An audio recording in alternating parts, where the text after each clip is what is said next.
ছুটির দিনগুলোতে আমরা নানান কাজ করতে চাই, একটু বিশ্রাম বা চুটিয়ে ঘুম শেষে একেবারে তরতাজা হয়ে আবার কাজে নামার চিন্তা করি। কিন্তু প্রায়ই দেখা যায় ছুটির দিনে আমরা যেন আরও ক্লান্ত হয়ে পড়ি, শরীর আরও নিস্তেজ লাগে। এর কারণটা কি?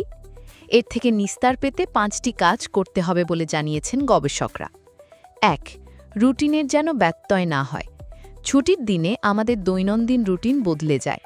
যেমন পরদিন স্কুল বা অফিস নেই বলে আগের রাতে আমরা বেশি সময় জেগে থাকি, বাইরে খেতে যাই বা বন্ধুবান্ধব নিয়ে আড্ডা দিই।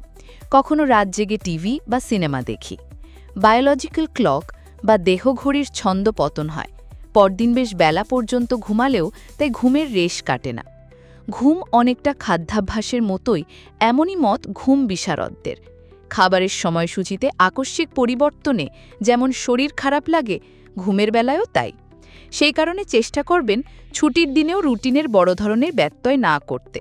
সকালে না হয় অন্য দিনের তুলনায় 1 ঘন্টা বেশি ঘুমালেন, তার বেশিময়। 2. সপ্তাহে সব কাজ জমিয়ে রাখবেন না। আমরা সব কাজ ছুটির দিনের জন্য জমা করে রাখি। চাকরিজীবীদের জীবনে সপ্তাহের শেষে ছুটির দিনটা যেন আরও ব্যতিব্যস্ততায় পূর্ণ। চেষ্টা করুন সপ্তাহ জুড়েই সংসার ও ব্যক্তিগত কাজ একটু একটু এগিয়ে রাখতে। ছুটির দিনটাতে কাজ করলেও রিল্যাক্স থাকার চেষ্টা করুন। 3.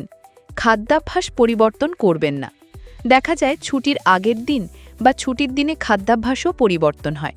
ভালো মন্দ রান্না হয়, বাইরে খাওয়া হয়, কখনো নিমন্ত্রণও থাকে।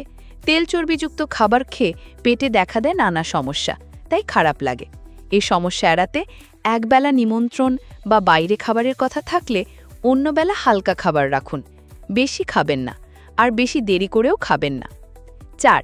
নিয়মিত ব্যায়ামে যেন ছন্দপতন না হয়। নিত্যদিনের ব্যায়ামও অনেক সময় বাদ হয়ে যায় ছুটির দিনে। তাই ছুটির দিনে ব্যায়ামে একটি বৈচিত্র্য আনতে পারেন। হাতে যথেষ্ট সময় থাকে বলে এদিন হয়তো সাঁতার কাটতে গেলেন বা যোগ ব্যায়াম করলেন, অথবা বাগানে কাজ করে ক্যালোরি ক্ষয় করলেন। 5. বিকেলে ঘুমাবেন না। ছুটির দিনেই আমরা সুযোগ পাই দুপুরে বা বিকেলে আরেকবার বিছানায় গড়িয়ে নেওয়ার। এই বাড়তি ঘুমের কারণে আবার রাতের ঘুমে ব্যাঘাত ঘটতে পারে। পরবর্তী দিনে পড়ে এর মন্দ প্রভাব। তাই অভ্যেস না থাকলে বিকেলে ঘুমাবেন না, আর ঘুমালেও আধ ঘন্টার বেশি নয়।